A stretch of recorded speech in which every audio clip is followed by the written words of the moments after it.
Hello friends, welcome to Srilu creations. ఈరోజు మనము street స్టైల్లో పావుబాజీ రెసిపీని ఇంట్లోనే టేస్టీగా ప్రిపేర్ చేసేసుకున్నాము. ఈ డిష్ చాలా టేస్టీగా ఉంటుందండి. ఇది ముంబై సైడ్ చాలా ఫేమస్ స్ట్రీట్ స్టైల్లో. అంత టేస్టీ డిష్ని మనము ఈరోజు ఇంట్లోనే ప్రిపేర్ చేసుకోవడానికి ముందుగా స్టవ్ ఆన్ చేసేసి ప్యాన్ పెట్టేసి కొద్దిగా ఆయిల్ వేసుకుని అండ్ బటర్ కూడా యాడ్ చేసేసుకోవాలండి. సో ఆయిల్ అండ్ బటర్ రెండు మిక్స్ చేసేసుకుంటాం అన్నమాట. సో ఈ బటర్ వల్ల మనకి బాజీ అనేది, ఇప్పుడు మనం బాజీ ప్రిపరేషన్ చేసుకుంటున్నాము. ఈ బాజీ అనేది చాలా చాలా టేస్ట్ ఉంటుందండి. సో దానికోసం మనం బటర్ యాడ్ చేస్తాము. కాస్త ఎక్కువే పడుతుంది, ఎక్కువ వేసుకుంటే చాలా టేస్టీగా ఉంటుందండి. బట్ అప్పుడప్పుడు తినే రెసిపీయే కాబట్టి కొంచెం ఎక్కువ వేసుకున్నా కూడా ఈ డిష్ అనేది అంత టేస్టీగా ఉంటుంది. సో ఇప్పుడు సన్నగా తరిగి పెట్టుకుని ఒక కప్పు ఉల్లిపాయలు వేసేసుకున్నాము. అది కాస్త ఫ్రై అయ్యాక ఒక హాఫ్ కప్ క్యాప్సికమ్ ముక్కలు కూడా ఈ విధంగా చిన్నగా కట్ చేసి పెట్టుకొని వేసేసుకుంటాము. ఈ రెండు ఫ్రై అవుతున్నప్పుడు మనము ఇందులోకి బఠానీ యాడ్ చేసుకుంటామండి, గ్రీన్ పీస్. ఈ బఠానీ వచ్చేసి పచ్చివి ఫ్రెష్వి దొరికితే వేసేసుకోవచ్చు, లేదు అంటే కనుక ఎండు బఠానీ ఉంటుంది కదా, గ్రీన్ బఠానీ. సో ఆ ఎండు బఠానీని మనము కొద్దిగా నీళ్లు కాచి వేడి నీళ్ళల్లో ఒక 1 అవర్ సేపు నానబెట్టేసుకుని వేసేసుకుంటే మనకి చక్కగా బాయిల్ అయిపోతుందండి. సో ఎందుకంటే అవి ఎండు బఠానీ కాబట్టి మనకి తొందరగా బాయిల్ అవ్వవు. నార్మల్ వాటర్ అయితే ఎక్కువ టైమే పడుతుందండి. బాయిల్డ్ వాటర్లో నానబెట్టుకున్నాను కాబట్టి తక్కువ టైంలోనే నానిపోయాయి నాకు 1 అవర్లో. సో తర్వాత ఒక కప్పు సన్నగా తరిగి పెట్టుకున్న టమాటో ముక్కలు కూడా యాడ్ చేసేసుకోవాలి. ఈ టమాటో ముక్కలు అనేవి కాస్త సాఫ్ట్గా అవ్వాలండి. ఇలా సాఫ్ట్గా అవుతున్నప్పుడు మనం ఇందులోకి ఒక స్పూను అల్లం వెల్లుల్లి పేస్ట్ కూడా యాడ్ చేసేసుకుంటాము.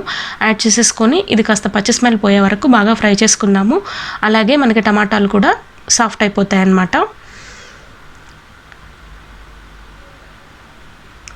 సో ఇలా సాఫ్ట్ అయిన తర్వాత ఇందులోకి కొన్ని స్పైసెస్ యాడ్ చేసేసుకోవాలి. అవి ఏంటంటే ఒక స్పూన్ కారం యాడ్ చేసేసుకోవాలి.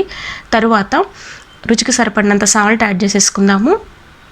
తర్వాత బాజీ మసాలా, ఇదేనండి మెయిన్ మనకి ఈ రెసిపీకి టేస్ట్ని ఇచ్చేది. ఒక 2 స్పూన్లు బాజీ మసాలా అండ్ కసూరి మేతి, కొద్దిగా ఒక స్పూన్ కసూరి మేతి యాడ్ చేసేసుకోండి.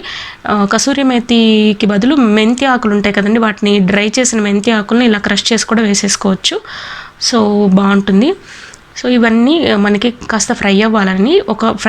ఒక 2 మినిట్స్ ఫ్రై చేసుకున్నాక ఆయిల్ అనేది ఇట్లా కొంచెం సైడ్స్ బయటకు వస్తూ ఉంటుంది. ఆ టైంలో ఒక బంగాళదుంపని బాగా మెత్తగా ఉడికించుకొని ఇలా మ్యాష్ చేసేసుకొని ఒక కప్పు బంగాళదుంప మ్యాష్ని యాడ్ చేసేద్దాం. నేను ఒక పెద్ద సైజు బంగాళదుంపని యాడ్ చేశానండి ఇందులో. సో యాడ్ చేసిన తర్వాత ఒకసారి మిక్స్ చేసి ఈ విధంగా ఒక పప్పు గుత్తి తీసుకుని చక్కగా మొత్తము మ్యాష్ అయ్యే విధంగా మెత్తగా పప్పు గుత్తితో ఈ విధంగా మ్యాష్ చేస్తామన్నమాట. సో దట్ మనకు అది కాస్త గుజ్జుగా మెత్తగా అయిపోతుంది ఇలా చేయడం వల్ల.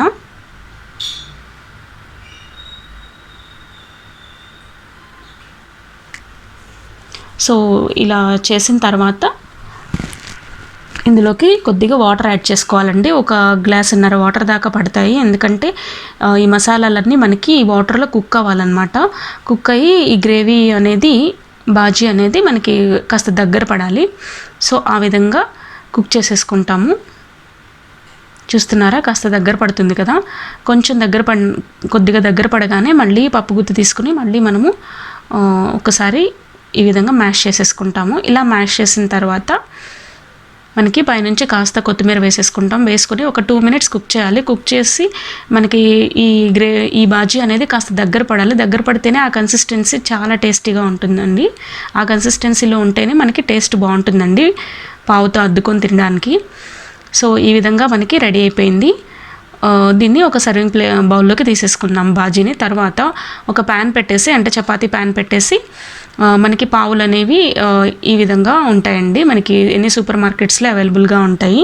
తీసుకుని ఆ పావుని కట్ చేసుకుని ప్యాన్లో కాస్త బటర్ వేసేసుకొని అది మెల్ట్ అయిన తర్వాత కొద్దిగా pinch of salt, pinch of కారం, పించ్ ఆఫ్ బాజీ మసాలా వేసేసుకుని ఆ గీలో ఇప్పుడు మనము పావు తీసేసుకొని ఈ విధంగా చక్కగా రోస్ట్ చేసేసుకోవాలన్నమాట. ఇదే విధంగా అన్ని పావులను కూడా మనము రోస్ట్ చేసేసుకుంటాము. దీనికి గీ కాస్త ఎక్కువ ఉంటేనే బాగుంటుందండి, ఎస్పెషల్లీ ఈ రెసిపీకి. ఈ రెసిపీ ఒక్కసారి మీరు ఇంట్లో ప్రిపేర్ చేసేసుకొని తిన్నారు అంటే ఇంకొకసారి స్ట్రీట్ స్టైల్ బాజీ మసాలా కోసము మీరు అస్సలు వెళ్ళరు, పావు బాజీ కోసము. అంత బాగుంటుందన్నమాట. ఈ విధంగా ఒక ప్లేట్లోకి పావు బాజీ అండ్ కొద్దిగా ఉల్లిపాయ ముక్కలు అండ్ నిమ్మ చెక్కతో ఈ విధంగా నేను సర్వ్ చేసుకున్నానండి. చాలా చాలా టేస్టీగా ఉంటుంది ఫ్రెండ్స్. ఈ రెసిపీ నచ్చినట్లయితే ప్లీజ్ లైక్ చేయండి, షేర్ చేయండి, సబ్స్క్రైబ్ చేయండి. Thank you friends, bye.